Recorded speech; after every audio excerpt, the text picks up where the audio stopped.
All right. And again, yesterday we heard all about what's going on in our region regarding solar and how local governments can be involved in the process. Today is all about economic development from both local government and community perspectives. Tomorrow we'll be going over having the Community Solar Roundtable. Community solar has been used across the country to improve energy access and affordability. Thursday, we'll be discussing community choice aggregation. As you probably know and heard me say yesterday, the City of Columbus has approved their aggregation program, and we're expecting it to become a model not only for the region, but also the nation. So again, we'll be using the same login information each day. Please feel free to join us for any session that you can. All right, and real quickly before we jump in, over the last 4 years, MORPC has been building out our energy planning resources available to both members and other stakeholders in the region. Please visit our website to learn more about these opportunities, or feel free to reach out to me directly. All right, and then a quick overview of why we're here today. Economic development is one of the biggest considerations with solar developments. There may be new revenue streams, there may be new jobs. As well, some of these proposed developments are large enough to change the very character of your communities. This can excite and also cause concern for residents and businesses. As we start the conversation around energy development, I'd like to build a little context. Energy development, as I'm sure you know, is not only about the technology or the fuel. Underlying it are people and families trying to make a living, wanting to ensure there's food on the table, and hoping that their next generations will have more than they did. As we dive in, I encourage you to view economic development opportunities from a deeper perspective that not only considers the dollar signs, but also the families and future generations that depend on the decisions that we make today. And with that, we have two speakers today. Gilbert Michaud from the Voinovich School at OU. Gilbert will be adding to the perspective with information from the great work that they've been doing. We also have John Workman from ODSA. John's going to jump into the process of working with ODSA to make energy products more accessible to all of you. And after that, I'll touch on a few additional points about the community's perspective before we jump into Q&A. And if you were with us yesterday, you know that we spent a good half an hour on Q&A, so please load us up on questions. We should have plenty of time to get to all of them. And with that, Gilbert, I'm going to pull up your slides.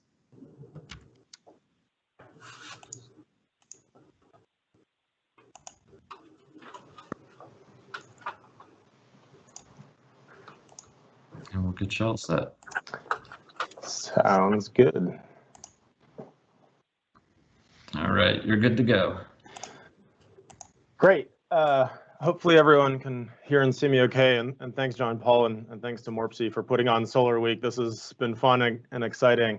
I tuned in yesterday and it was a great discussion. A little bit more about me and the work that I'm doing. And I just wanted to say hi, but maybe I'll mute my camera here to save bandwidth. My name is Gilbert Michaud, and I'm a professor at the Voinovich School of Public Affairs at Ohio University. And for folks who aren't familiar with our school and our department, we do a ton of applied and engaged research, across the state, here in Central Ohio, et cetera. And so it's a really fun and exciting place to work where I'm teaching courses and, we might be doing theory work, et cetera, but we're doing a lot of applied and engaged work with a variety of stakeholders, right? My work has been very pointedly focused on the renewable energy industry. And so I've done work with utilities, with solar developers, with nonprofit organizations, state agencies, a number of other folks. And so over the past few years, a lot of the work that me and my team have been doing has been focused on utility scale solar. It's been exploding, to say the least, over the past few years in Ohio. I'll show you some maps and some data in a second here. If you could go to the next slide, John Paul, that'd be great. And one thing that we've been definitely seeing is energy transitions unfolding from a broader perspective across the state, right? Especially in Southeast Ohio, where my campus is located. We've had a lot of coal-fired power plants that have been closed or scheduled to be decommissioned as of late. And an uptick in gas with the hydraulic fracturing boom. And one thing that we are trying to figure out, basically, from a broader perspective moving forward, is how do we continue to meet electricity demand as we're shifting sort of generation assets, right? One thing that's been developing, as I've already mentioned, is utility scale solar. Here we're talking about large sort of solar farms, if you will, that achieve economies of scale. We know that the threshold for the Ohio Power Siting Board review and process for approval is 50 megawatts or larger. A lot of these projects that have been proposed across Ohio thus far are in the 100, 200, 300 megawatt range. Maybe this is one path forward as we consider what assets we are going to be using moving forward to meet demand. Like I said, there's been 8 utility scale projects that have been approved already by the Ohio Power Siting Board, almost 1.5 gigawatts of capacity, so quite a bit of solar. 23 additional projects that are either pending or in the pre-application phase. I'll show you a map on the next slide. And so, like I said, if we were chatting back in, let's say 2016 or 17, there would be no projects, or this would be in its infancy. And over the past few years, this has really accelerated to the point that we have a lot of projects now in the queue. What's driving these projects? Well, for one, cost declines, technological advancements, et cetera. Public policy to some extent, but I'd say business demand has been one of the key drivers, at least here in the state of Ohio, in terms of Google, Facebook, Amazon, data centers that are in suburban Columbus, et cetera.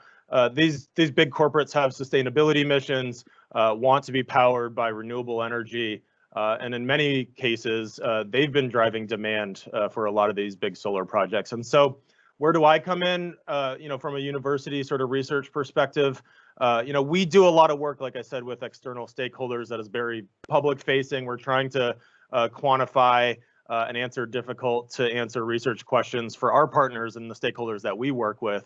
And so I work with a lot of developers and a lot of other folks to say, hey, we are looking to build a project in County X. What does that mean in terms of, new exogenous impact to these communities from an economic, workforce, tax-related sort of perspective? What does this mean for your community? We do a lot of other work, of course, in terms of, grid impacts or pollution mitigation, greenhouse gas emissions reductions type impacts. But I want to talk about here today is economic and workforce impacts. Next slide, please. Real quick, and I know that you all saw this map yesterday, and if you're following along with OPSB, you've seen it as well. Just to give you a glimpse of the development that we have been seeing across the state, it's largely been clustered, at least thus far, in sort of the southwestern quadrant of Ohio, if you will. We're starting to see some projects pop up in the northwest part of the state as well, and a few of these are under construction as we speak. There's always more that are coming into the queue every month. This is the map from January 8th of this year. Expect a new map coming out sometime soon here in early to mid-February.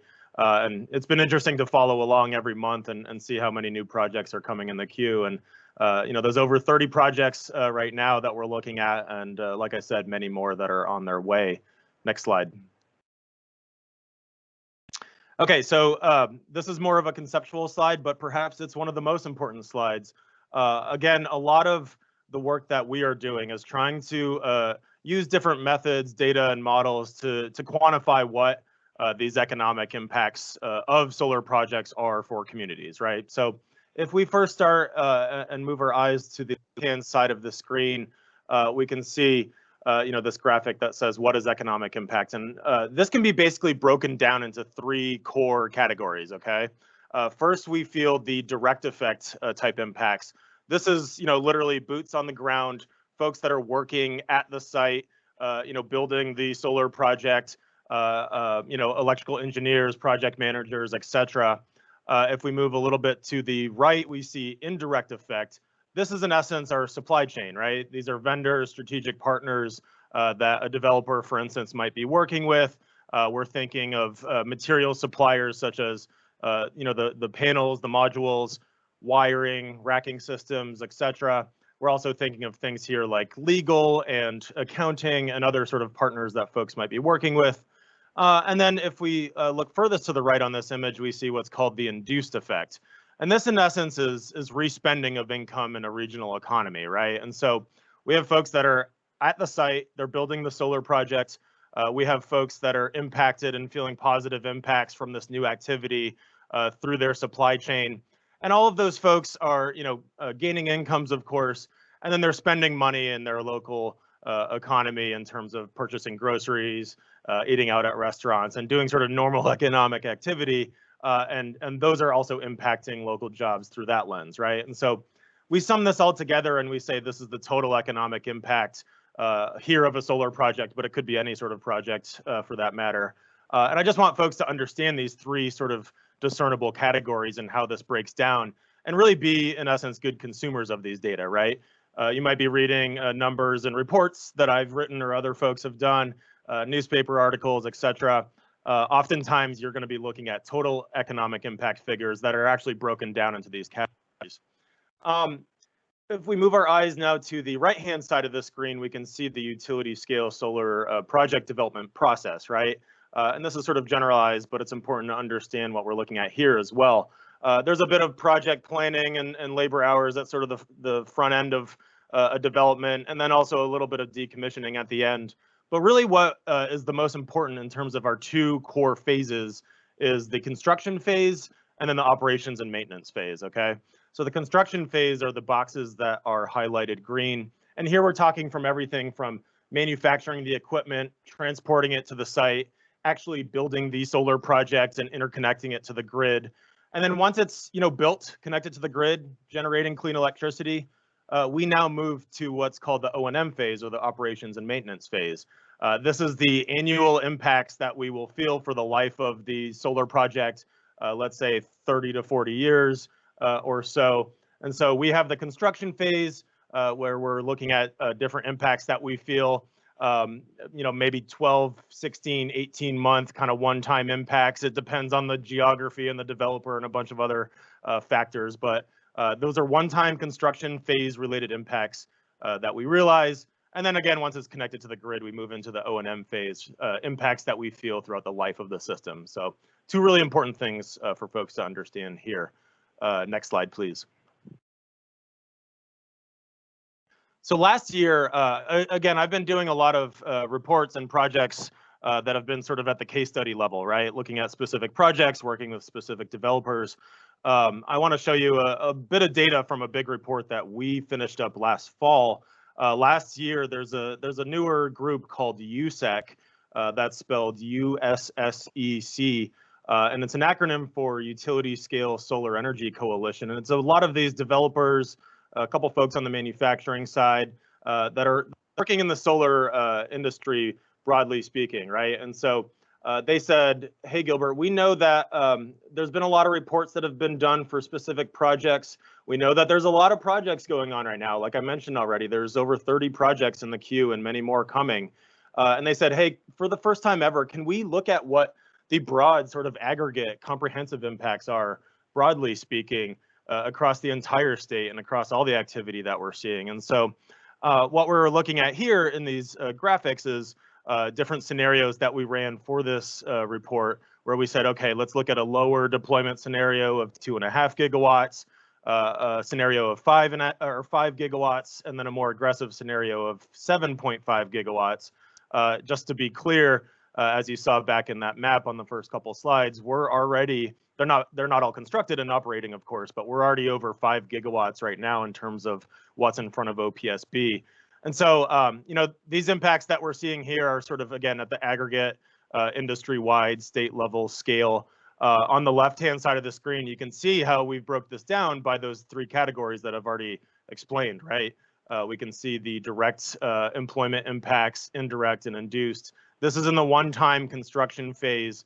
So these are impacts that we feel as these projects are getting built Total impacts are seen on the right-hand side of your screen.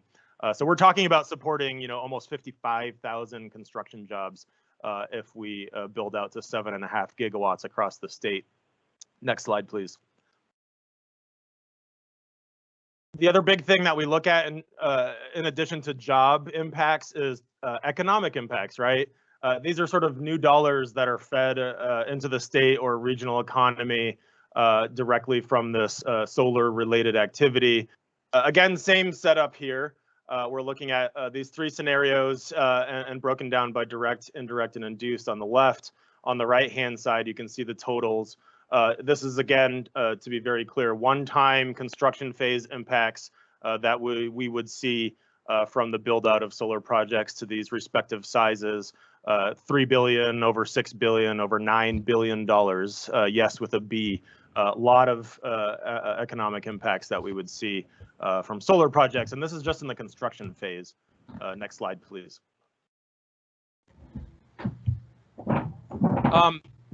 We also look at the annual, again, O&M, operations and maintenance phase employment impacts, right? So again, we're looking at new jobs here related to solar projects at the aggregate scale. To be very clear, these are annual values. So this is what we would see every year. Again, same setup as before, where we're looking at the sort of more granular breakdown on the left-hand side. On the right-hand side, you can see those totals. And so we're supporting, over 200, over 400, and over 600 new jobs across the state, across our three scenarios here. At the project level, I'm going to, drill down into that in a couple slides. But again, we're looking at the state level. One knock, one thing that folks often say is, hey, we're not supporting as many jobs in the operations and maintenance phase of a solar project. And that is true. I'd also argue that's one of the efficiencies of solar energy is we don't need as many folks out there cleaning, monitoring system performance. It's a clean and efficient way to generate electricity that requires less labor power. Next slide, please.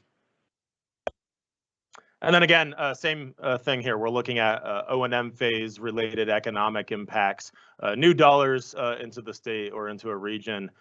In the O&M phase, these are annual values and thus can be multiplied, by the life of the system. And you can see what those results are here. Next slide, John Paul. Okay, let's drill down to the project level. This is just one, case study of a project that me and my team led for a report that we also finished up last year in 2020. This is for the Fox Squirrel solar project. Folks can, look that up and Google that project. This is a project proposed by a company called GNX Solar in Madison County, Ohio. And they asked us to do the same type of thing, right? I was showing you sort of comprehensive aggregate statewide figures on the prior slides. These are numbers that we might be seeing more at the project level, right? This is a pretty big project. It's somewhere between 300 and 400 megawatts. And so it depends on the size and the geography and a lot of other things. But, what we were doing here is trying to look at these same types of construction phase and O&M phase type impacts that Madison County might see from this specific project. So this, if you're a local economic developer, local elected official, you're trying to understand what one project might mean for your community. These numbers might be a little bit more relevant than the prior ones. One thing to note on the modeling and the different scenarios that you see here, if we're looking at sort of the columns, right? We have scenarios 1, 2, 3, 4. A lot of this is largely dependent on the labor and the materials that we are seeing and that we're modeling in terms of the sort of boots on the ground, project development, right? So if we say, hey, we're using 100% local labor, all of the workers are going to come from within the state of Ohio, and 100% local materials. All of the panels are going to be from First Solar up near Toledo. All of the other components, et cetera, are going to be from Ohio-specific manufacturers and companies. We're going to see a lot larger impacts, right? Because what we have is less sort of economic leakage, right? We're not pulling in folks from out of state, maybe folks, coming in from Chicago or Pittsburgh or wherever it might be to build the project. And so that's one thing to note. We sort of, are agnostic to what might happen in reality. And so we model different scenarios typically, like we did here for Fox Squirrel, and say, okay, this is sort of the maximum amount of impacts that we would see if we did see 100% local labor and materials. But let's go through different scenarios where maybe there's no local materials used in the fourth scenario, for instance. We sort of set the baseline at 80% labor. I think the other panelists will talk a little bit more about this program, but we have a tax exemption program in Ohio called the PILOT program. PILOT is an acronym for Payment in Lieu of Taxes. And basically, all the developers, to the best of my knowledge, are seeking this. And so one of the stipulations for that requirement is that you need to have 80% local labor, right? So a lot of folks, all these developers are sort of seeking that 80% local labor, and thus we model all of our scenarios with that. And at any rate, you can see, what these job and total economic impact values would be sort of at the more granular project level here. And so, you might see over 1,000 direct construction jobs if a solar farm is coming into your county. And then once we move into the O&M phase on the right-hand side, it might be anywhere from 30, 40 jobs to almost 80 jobs, just in this case study, of course, at the O&M scale. Next slide, John Paul. One other cool thing that we do, and I'll be wrapping up here in a second, is we look at workforce impacts, right? So we say, hey, look at all these new exogenous impacts to these communities and these job figures that we're seeing. What does that actually mean? Let's look at sort of the supply and demand of these specific occupations to better discern if we do have folks that can plug into these projects, help meet the 80% labor requirement, et cetera. And so here's just a snapshot. These are not all of the occupations, of course, but some of the occupations that we're looking at. These are statewide numbers that you can see in our USEC report, but we're sort of looking at, okay, this is what we're seeing in the manufacturing phase. This is what we're seeing in the on-site labor, where we're going to need PV installers and electricians and frankly, a lot of engineers, right? And so at the project level, this has been pretty easy to understand in terms of this is how many folks we have in the state. This is how many folks we're going to need for solar project X. We can probably meet demand for local labor, through that lens. When we extrapolate this out to a much larger level, that's going to be an interesting discussion moving forward, right? Do we need to retrain folks? Do we need to, have folks upskilled to work in this industry or transition? And one interesting thing that we also do is on the right-hand side, we've mapped out sort of training centers, community colleges, places that people can go back to school in a relatively shorter time frame, get a certificate, maybe get an associate's degree for these types of occupations that we know that we're going to need for the solar industry, right? And so we can plug in and say, hey, there's a community college in the Dayton area, for instance, that has electrician programs. Maybe we can pull folks from there in sort of a more regional way in a 1 or 3 or 4 county region, et cetera. And so it's been interesting to map out sort of the workforce impacts as well. Next slide, please.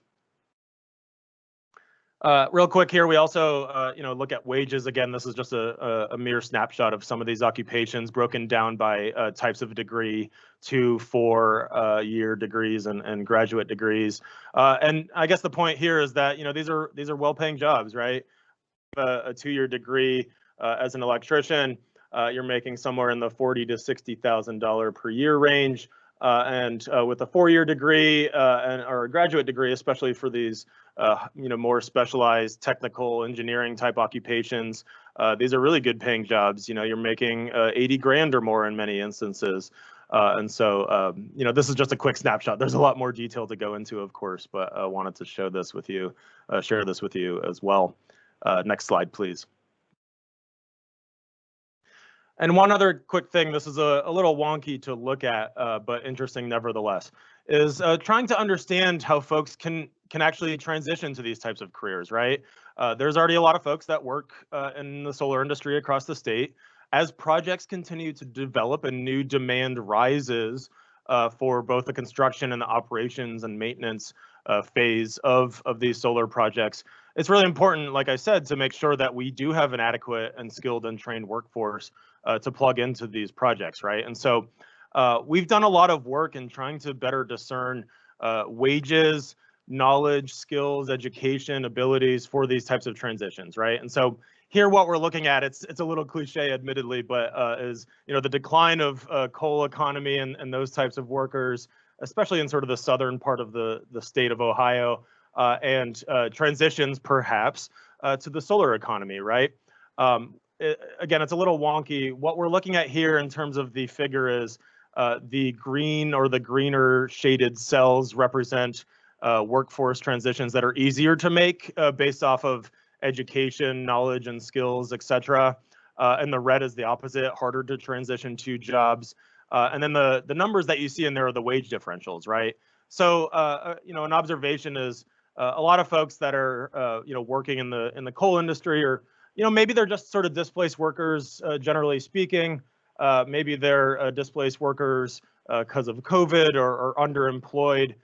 If they're thinking about how they can transition to be a solar PV installer, a civil engineer working in the solar industry on these projects, etc., this is a helpful sort of practitioner-oriented mapping tool that can hopefully help with workforce development efforts, right?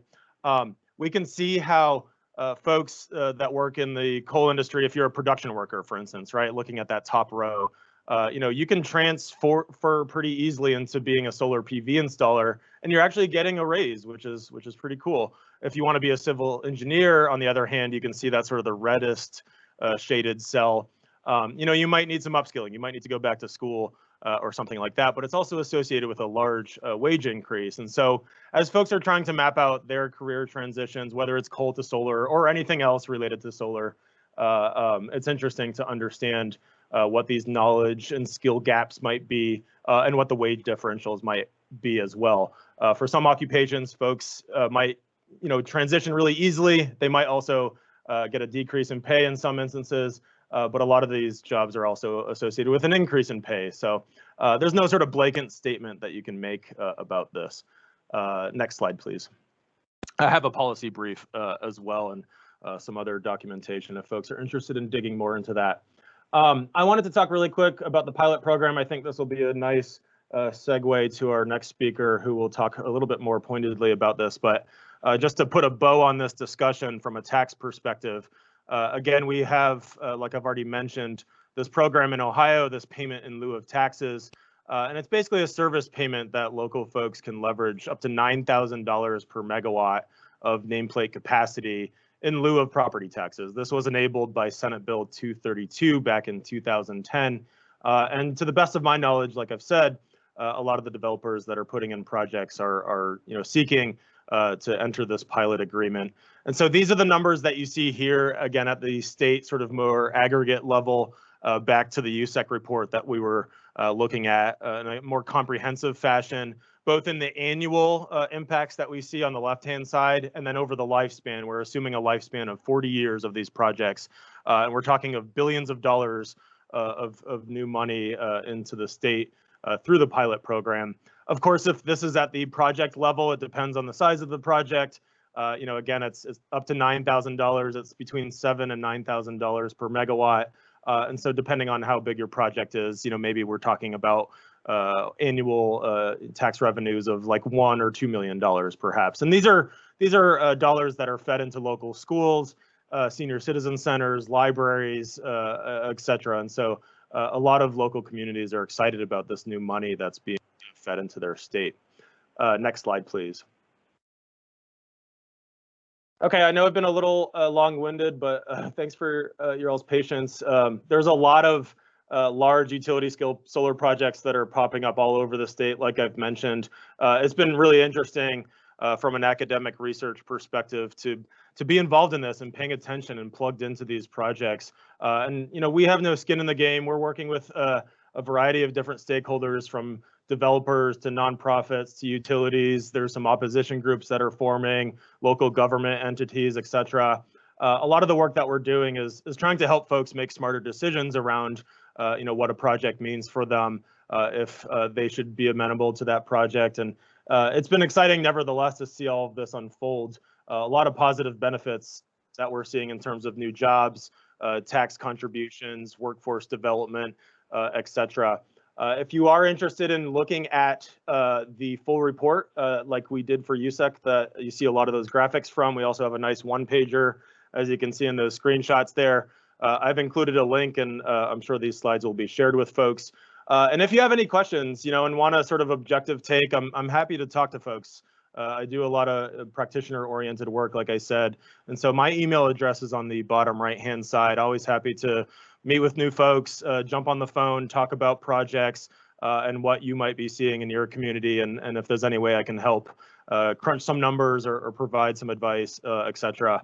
Please don't hesitate whatsoever to reach out to me. So with that, I appreciate the time, and I'll turn it back to our moderator. Jean-Paul, back to you.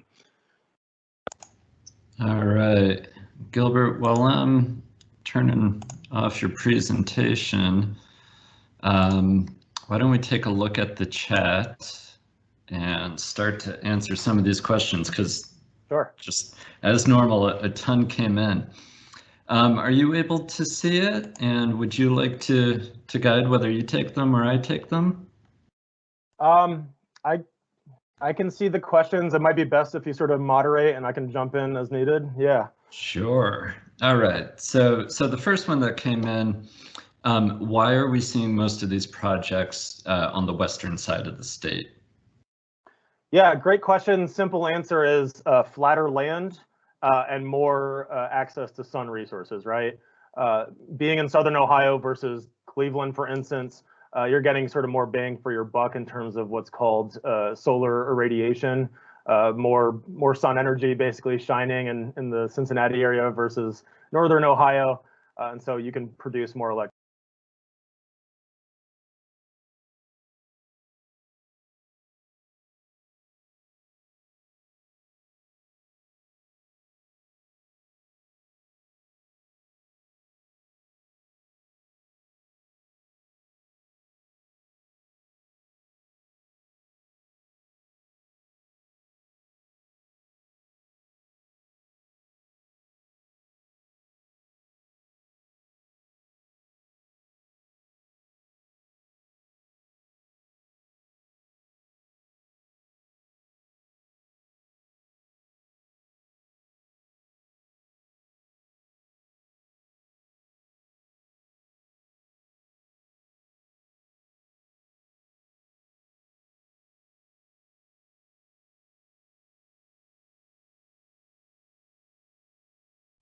Yeah, seeing that develop across the state as well, but that's a different type of solar energy sort of application, right? That's distributed solar generation that a homeowner or a small business might put on their roof, which is an investment decision that they might make. Utility scale solar is much bigger projects, leveraging economies of scale, shipping that electricity to population centers, et cetera. So there's sort of two different scales, two different types of solar energy, if you will.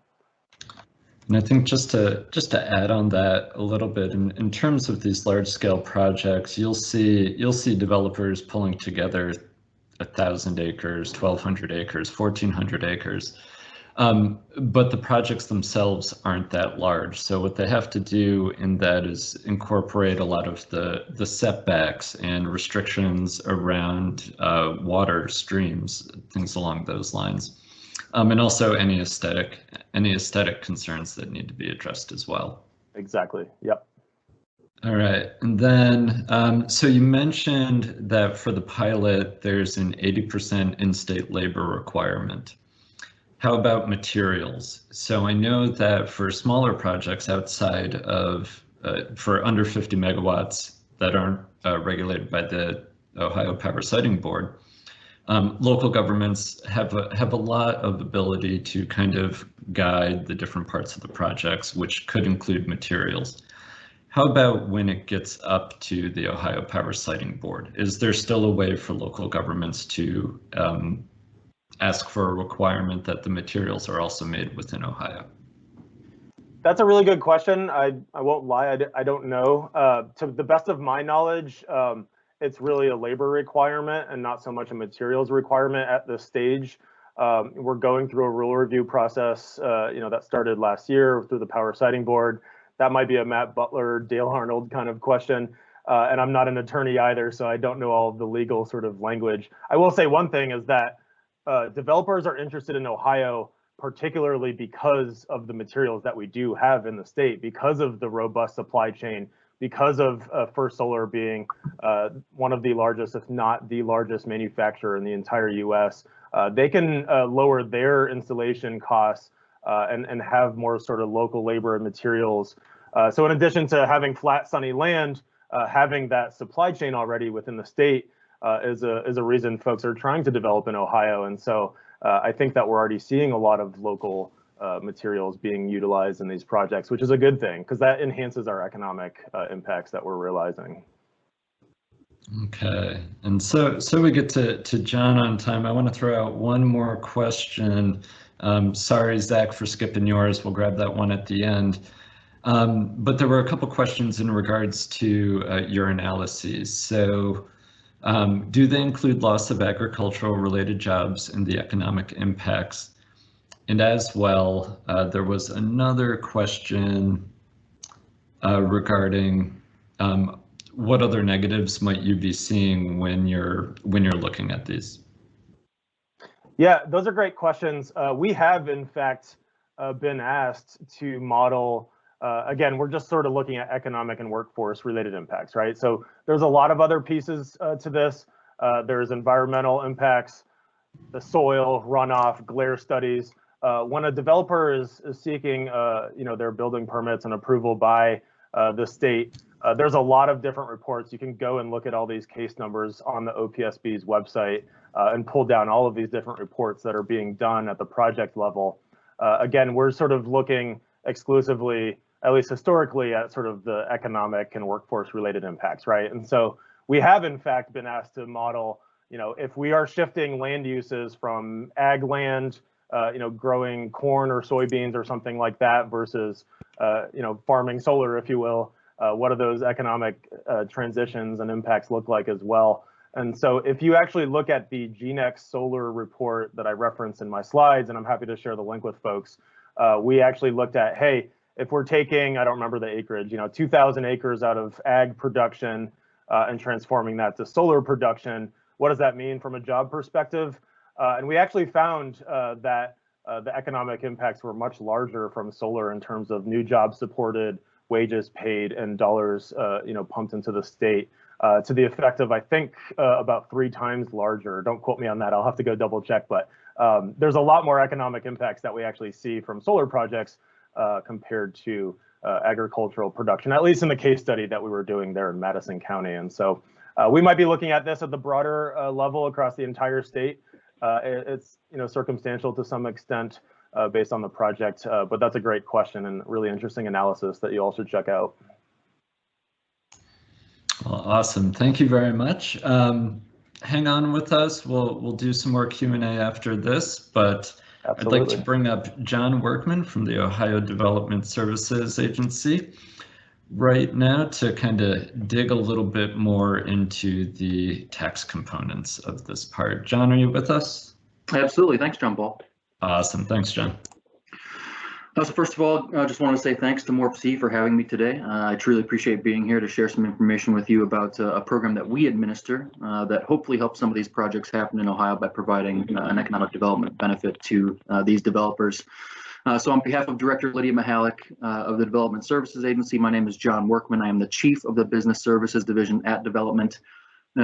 So we oversee a whole host of different programs that are administered by the state: tax incentives, grants, loans, small business development centers, all kinds of things. And one of the programs that we administer that I actually personally have been administering for about the last 5 or 6 years is the Qualified Energy Project Tax Exemption Program. And we love our acronyms, so I will go ahead and use QEP going forward so that I don't have to keep saying that over and over again.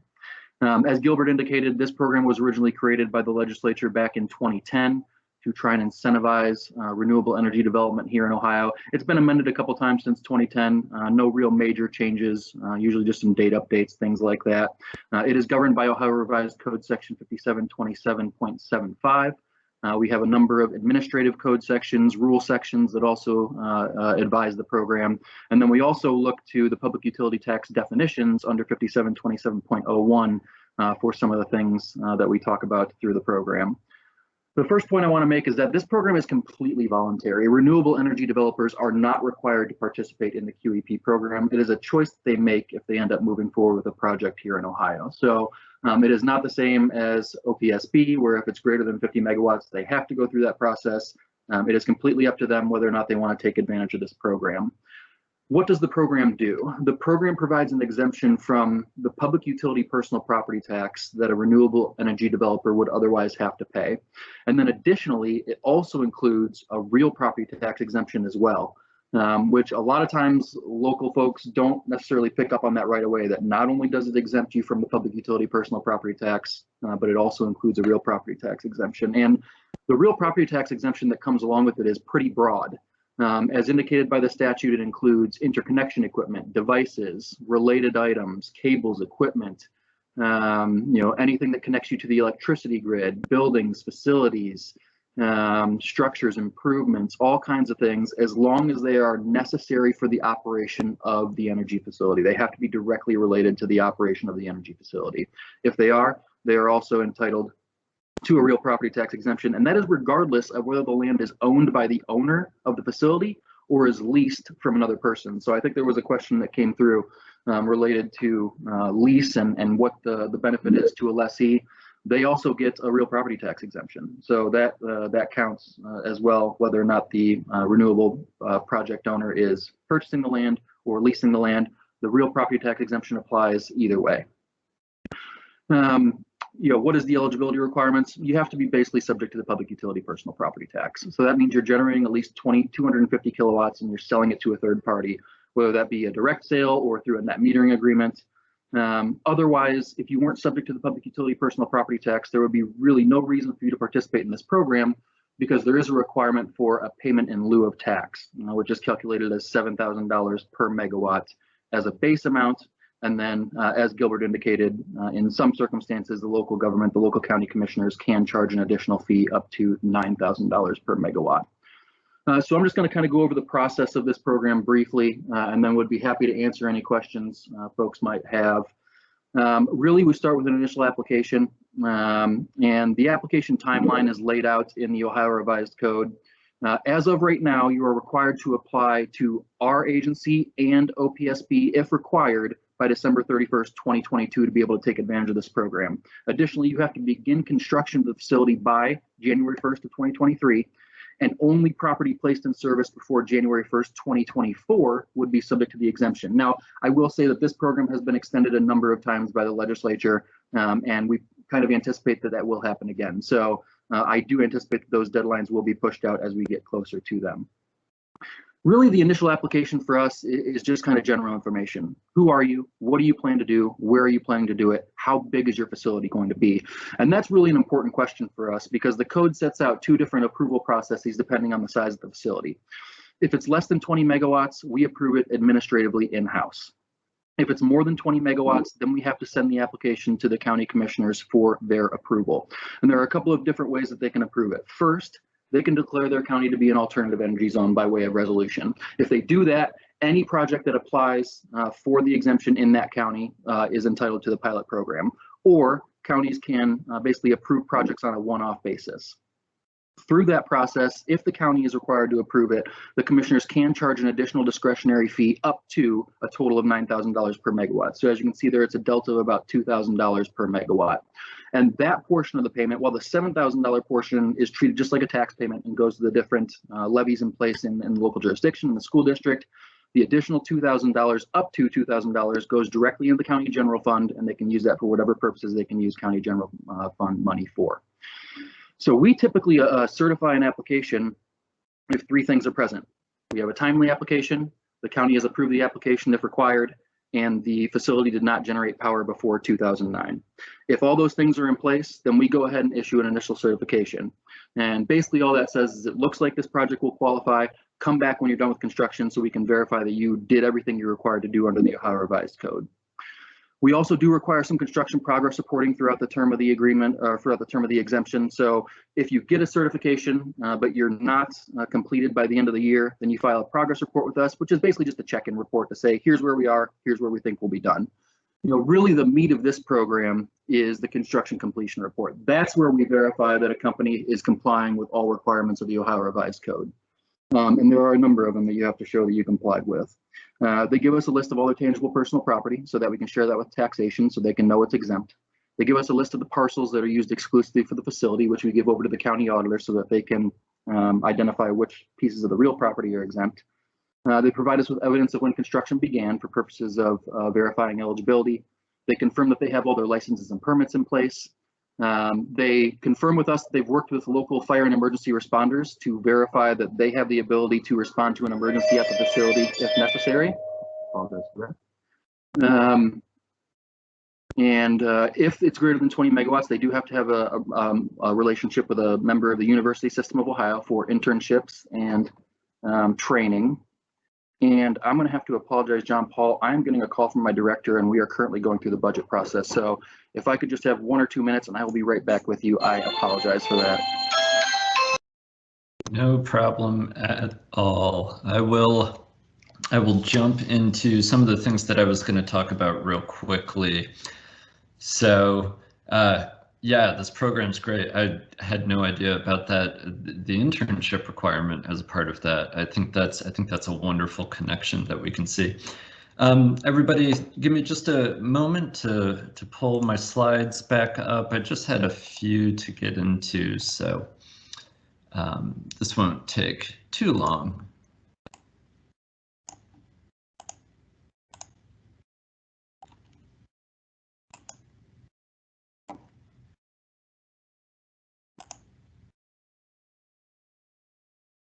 All right, there we go.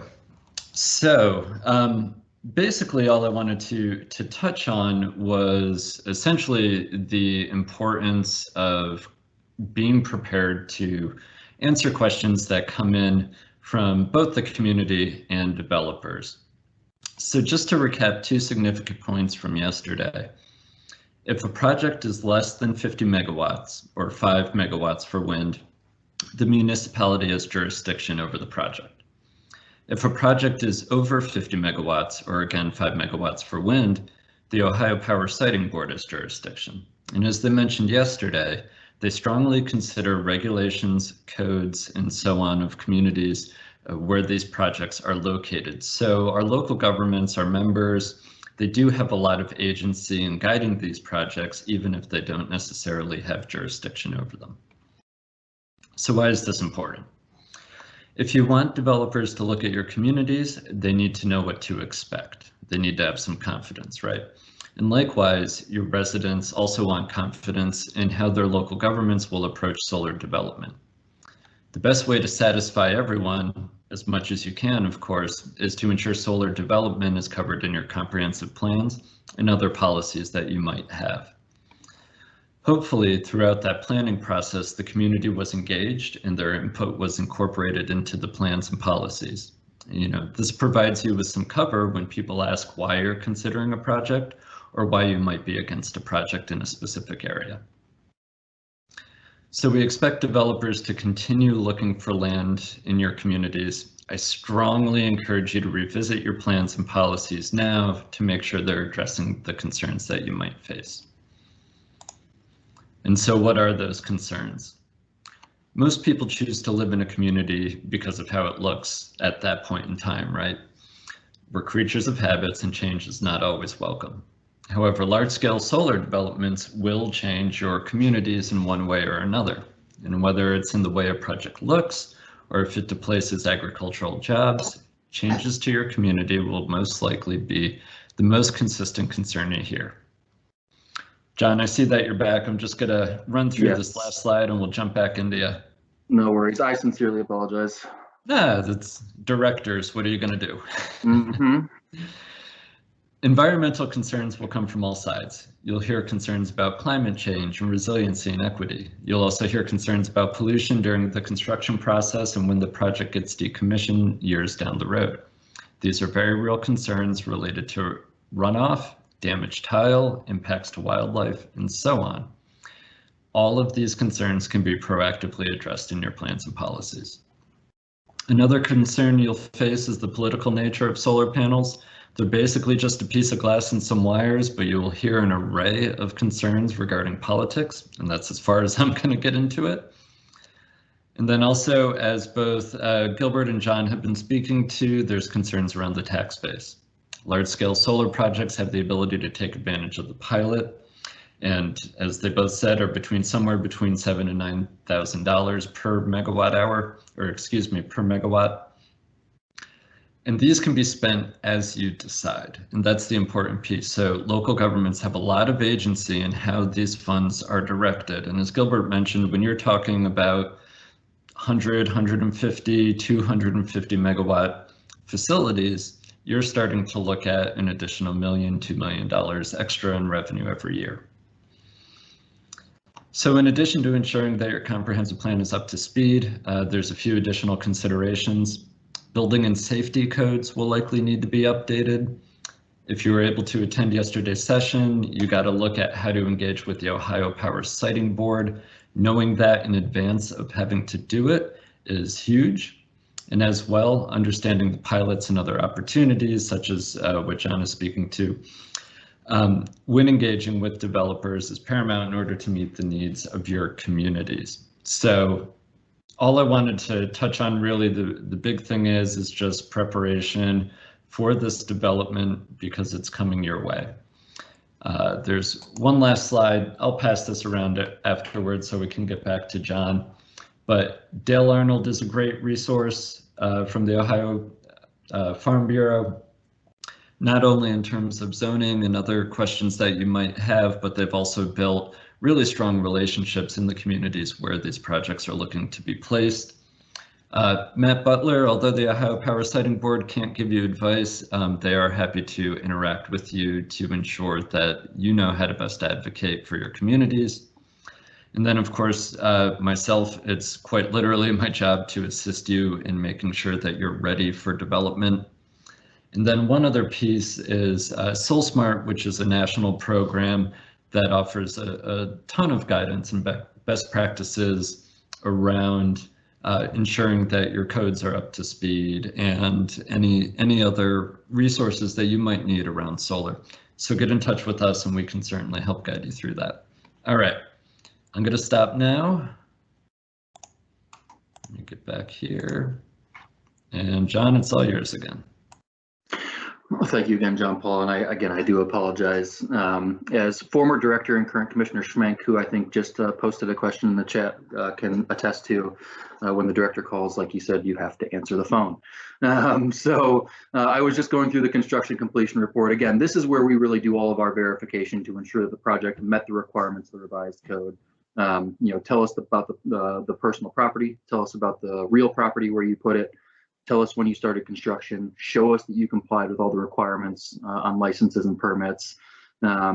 If your project is greater than 20 megawatts, you have to offer to equip local emergency responders, but regardless, you have to show them how to respond to emergencies at the facility. For example, if there is a fire at a solar facility, where are the shutoffs? You have to be able to show the local emergency responders what to do if there is an emergency at the facility. If the project, again, is greater than 20 megawatts, you do have to have a relationship with a member of the University System of Ohio for internships, training. We kind of let folks dictate exactly what that relationship is. We don't really, set a required standard. It's really kind of open as to how that works best. And also, if the project is greater than 20 megawatts, you do have to have an agreement in place with the county engineer for repair, replacement of any roads, culverts, anything that might be damaged as a result of the installation of the facility. And then the biggest thing, the thing that we spend our most time on when we review these construction completion reports is the employment report. As Gilbert talked about, you have to have at least 80% Ohio domiciled workers involved in the construction and installation of these facilities. So to verify that, we do a couple of things. We require renewable energy developers to provide us a spreadsheet basically of every employee that comes onto that facility during the construction and installation, whether it's from a direct contractor, a subcontractor, somebody installing a fence, concrete laborers, whatever it might be. They have to keep track of every single person who comes on that facility, and they have to keep track of how many hours those people work. Additionally, they need to get information from those people. We have a form that we have put together called an Ohio Domicile Declaration Form, where basically each employee signs that form saying, yes, I am a domiciliary of Ohio. Yes, my income earned is subject to taxation in Ohio.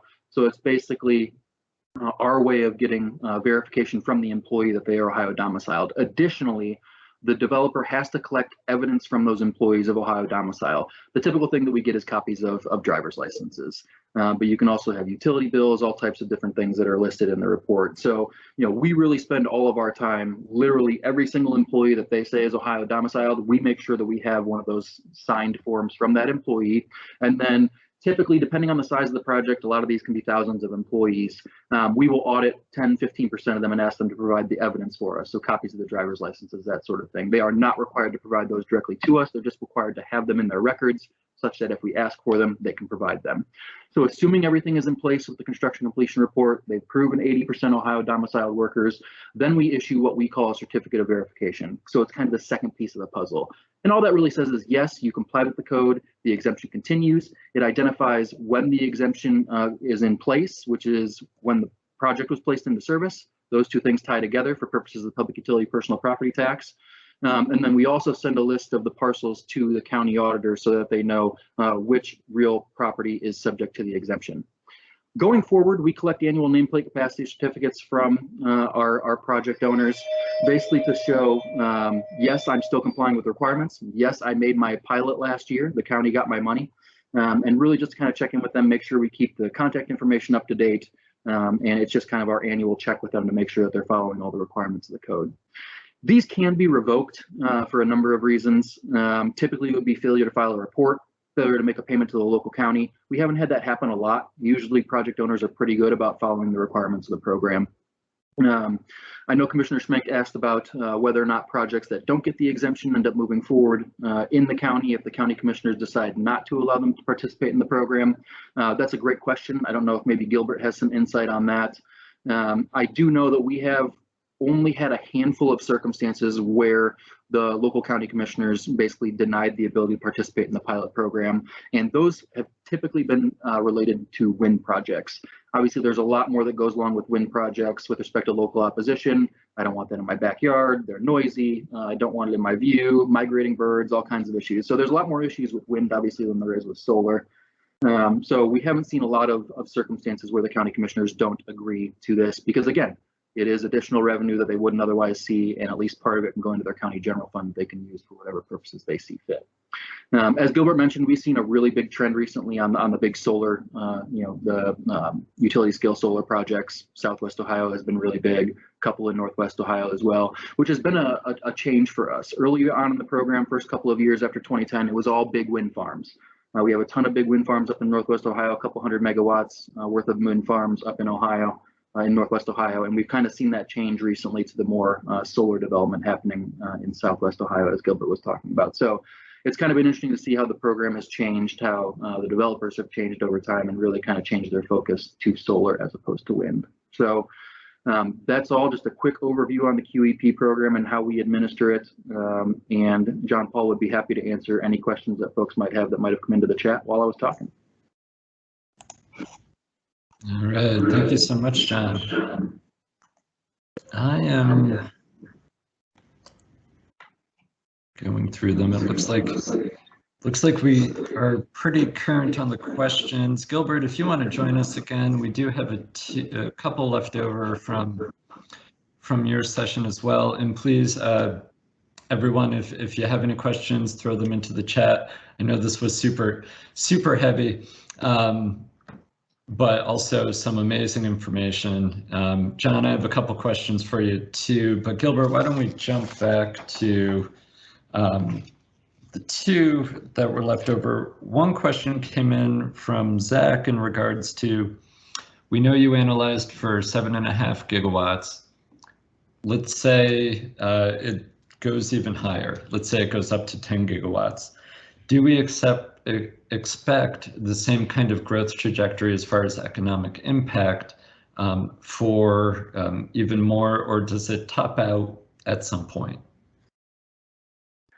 Yeah, that's a good question, Zach. We can chat more about that offline too. I'd say, like, it's a little bit more complicated than just saying, okay, we modeled for 5 gigawatts, let's multiply by 2, and that's the amount that we're going to see for 10 gigawatts.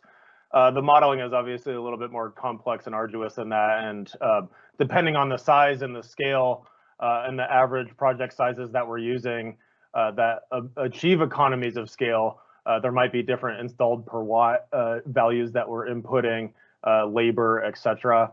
I'd say it's fine as a back of the envelope, type deal if you're saying, hey, we're expecting X amount of O&M jobs at 5 gigawatts. Let's multiply it by 2. There's going to be a give or take. It might be in that range. It might be a little bit more. It might be a little bit less. But I'd be a little careful, or I'd appreciate if you reached out to me if you were trying to do something like, multiplying my numbers that you see in the report, and this is for anyone for that matter, and just saying, this is what it would be if we grow to this size. It's a little bit more complicated with that, and I want folks to make sure we're using the right numbers. So. Awesome, thank you very much. So John, the next question is for you, and it comes in from Jim Schimmer. Jim, glad you could join us again. And Gilbert, I also want to throw part of it out to you because this has come up on both days now. Jim's question is, have you seen any application where a TIF or tax incremental financing was used on underlying property, assuming there was an increase in land value? Mm-hmm. And that increase in land value is a question that has come up twice, or I should say impacts to land value. So John, if you want to take Jim's question, and then Gilbert, if you have any additional context that you might be able to provide around impacts to land value, anything that you might be seeing or know of, or resources that we might be able to look into in order to kind of gauge what's going on with these developments. Yeah, so to answer the question, I have not. A lot of times we wouldn't even get that deep into it. As with a lot of the programs we run, the folks that we work with are going to give us, the information that we need to verify that they're entitled to the program, and that might be about it. They don't typically share a whole lot more information with us as to what other types of incentives they might be seeking or other types of agreements they might be working on with local communities. So, to the best of my recollection, I have not seen anything specifically like that in any of the projects that have come through our certification process. Yeah, and I'll just chime in, I guess, from a broader perspective and say, this is something that's interesting, right? We've been hearing a lot of discussion about impacts to not only economies and local workforce, but to property values and land values, et cetera. And it's an interesting question that, to the best of my knowledge, hasn't been pointedly studied in an Ohio-specific context. There's a lot of other studies I'm happy to point folks to that have done this in Maryland or Rhode Island or other states that are also seeing energy transition, more solar development, trying to understand what those ancillary impacts are to property values, et cetera. I will say that we are in the very beginning, sort of infant stages of having those discussions with some of the partners and folks that I work with, and hopefully later on this calendar year, we'll have a report that is investigating that. I won't comment too much more on that at this stage because we're sort of, chatting about it and trying to figure out what that might look like. But it is something that is sort of in my research agenda, and I should have some data and some reports on those topics later this year, as I said. I'll also say real quick, John Paul, is that doing sort of a synthesis of prior reports that have looked at things like this, like typically, we're not seeing dramatic sways one way or another, right? In terms of property value impacts, for instance, it's typically a negligible impact, maybe a little positive, maybe a little negative. You usually don't see something that is reducing or adding, values by 20% or something, right? Maybe it's within a 1% type range is what I've seen so far. Yeah, and I would just echo that I'm coming across very, very similar sort of impacts where it's up or down a percent, a couple percent total. It's not of significance as to necessarily be overly concerned about the impact to land values, at least in residential applications. John, I wanted to ask you one question. I know, so for the most part, developers will be interacting with you. How should local governments be there either to assist in the process of developers interacting with ODSA, or how can they best interact with you in terms of either facilitating or ensuring that their communities are being represented in whatever process a developer might be taking with you? Yeah, that's a great question. And I've almost taken the opposite tact of that. You know, when a developer reaches out to me to talk about a potential project, my first question to them is always, have you talked to the local government? Because, you know, you need to get in there early and often. You need to, especially if you're talking about utility scale, if you're talking about something bigger than 20 megawatts, or you're going to need that county commissioner approval, you need to get in there. You need to talk to them. You do, especially if this is their first time having one of these projects in their county. You need to explain to them the process. They need to explain to them, you know, the payments that are going to be made. I always offer myself up to talk to county commissioners about the program. You know, I've probably been to 8 to 10 commissioner meetings throughout the state, talking to folks about exactly how the program works. So, you know, really our role is to be a resource for both the developer and the local community to completely understand how the program works, what the benefits of the program are, and the revenues that will be generated for the county as a result of the program. So that's always my focus, is trying to make sure that there's a connection there. You know, I never want a board of county commissioners to get an application from me and it's the first time they've heard about a project. So that's going to cause issues. That's going to start from a place of mistrust with the developer. You know, who are you? You never told me you were coming in, and now all of a sudden you're filing an application and you want me to approve it.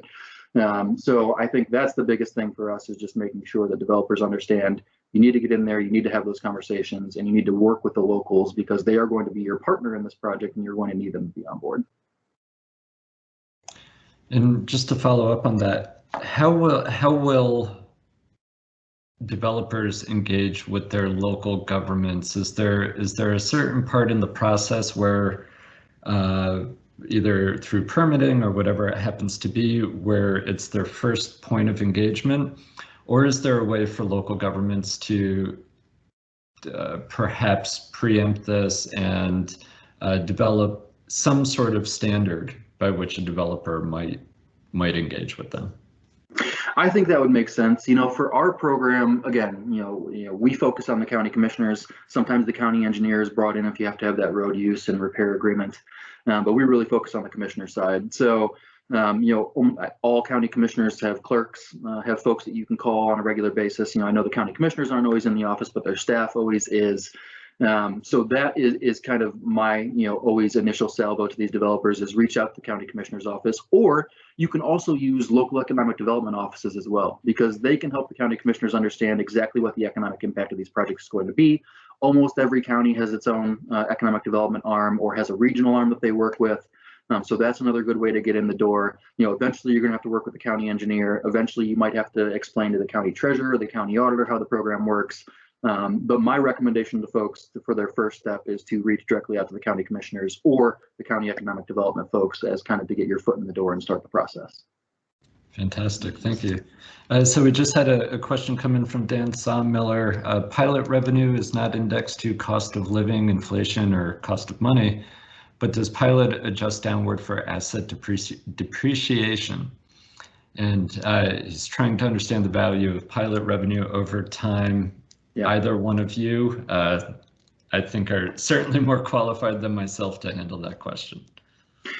Yeah, I might let Gilbert talk a little bit more about the economics. You know, I can answer the base question. No, the pilot payment does not change. It is constant for the life of the facility. You get into an interesting question of, at some point, you know, the tax you would otherwise pay and the pilot are going to cross. At some point, potentially you're going to be paying more through the pilot than you would be through the tax, because the value of your assets has depreciated so far that the amount of tax that would be due through the public utility personal property tax might be less. We haven't gotten to that point yet. That's going to be kind of an interesting piece. We have had developers ask, well, can I get out of the program if I want to? I don't really know. There's not a great answer in the code about that. You know, there's nothing in the code that requires that they stay in the program for the life of the facility. So those are some questions that need to be asked, but the pilot remains constant. The value of the assets clearly does not. So at some point they're going to be crossing there. Gilbert, did you have any thoughts about that? Yeah, I don't really have much to add on to that, John. I think that all makes sense, and I'd echo what you said. And I guess from a theoretical perspective, that makes sense, and I would anticipate that to be true. It's going to be interesting, you know, a decade or two from now to look back at this. We're at its infant stages where we're starting to see projects. There's only 3 that are under construction, 8 that are approved. And so we're starting to, work through this process right now, literally as we speak. We don't really have a lot of data to point to from 20 years ago as part of this discussion, right? And so, 2040, let's have this conversation again. All right. Zach had another question. How is Jobs Ohio being involved? So this obviously has huge economic benefit. How are they improving this process? Are you guys familiar with any interaction with Jobs Ohio in this respect?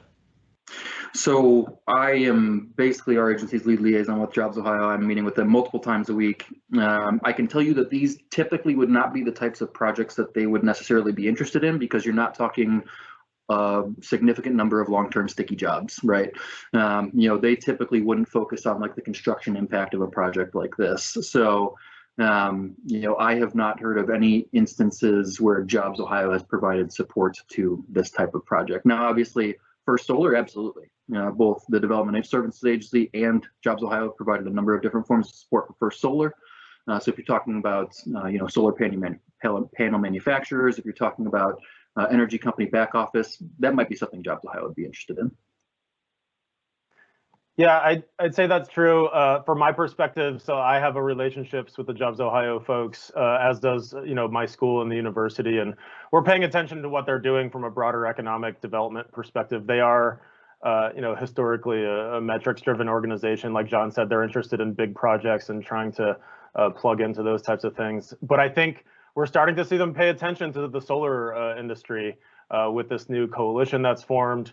We've moved on from 3 or 4 projects to 30 projects now. And so I've engaged with them a few times about this. They're paying attention to the developments. They're paying attention to the policy landscape.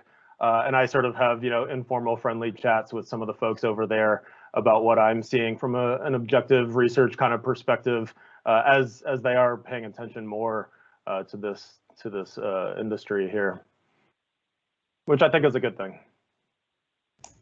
Yeah, there's definitely so much opportunity coming along with any sort of energy transition to really gear it towards the maximum benefit for residents, certainly of Ohio. All right, so I'm not seeing any more questions. Gilbert and John, any last thoughts? It looks like John might be busy. I'll jump in here first, John Paul. I'd say, thanks again for the opportunity. It's been really interesting to follow this and be plugged into the scene and helping different stakeholders across, the spectrum with research tasks, et cetera.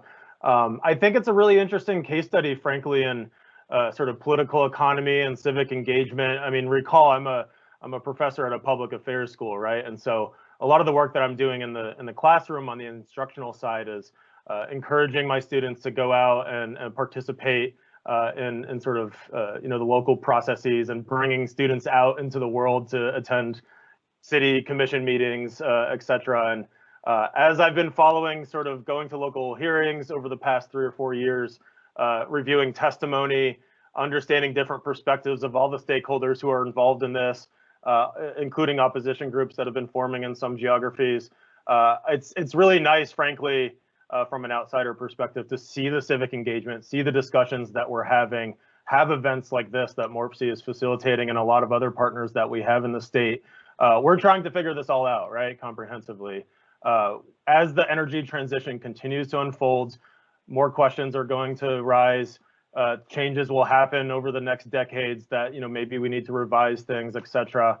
It's encouraging to see that we're having the right conversations at the right stage as we try to figure out our broader sort of generation mix and portfolio moving forward in the state. So I do applaud, I guess, from the engagement perspective where we're at. And I really like that about Ohio's process, where we do have local hearings and we want to hear from locals and see what they think about the project.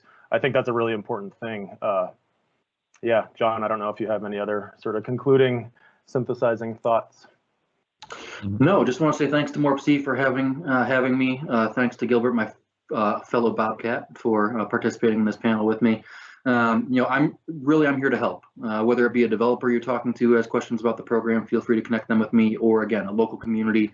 I've done a number of presentations for county commissioners across the state to help them understand exactly how the the program works. So feel free to reach out. Feel free to pass along my contact information if I can be helpful in any way with respect to our program, how it's administered, and how we run it. Fantastic. Yes, thank you. Thank you to you both. What a wealth of information. John, real quick, we did have one question come in. Has anyone proposed using a new community authority in conjunction with these QEPs?